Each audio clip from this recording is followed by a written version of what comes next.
आहे. मुंबईतल्या गोरेगाव इथल्या नेस्को सेंटरमध्ये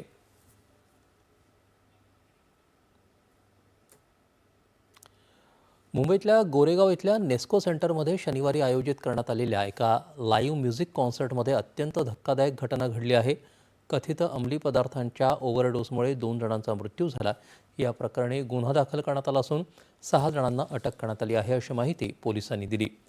या प्रकरणी तपास सुरू आहे, असं पोलिसांनी म्हटलं आहे. येत्या 1 मे म्हणजेच महाराष्ट्र दिनापासून परवानाधारक रिक्षा आणि टॅक्सी चालकांना मराठी भाषा येणं आवश्यक करण्यात येणार आहे, अशी माहिती परिवहन मंत्री प्रताप सरनाईक यांनी दिली.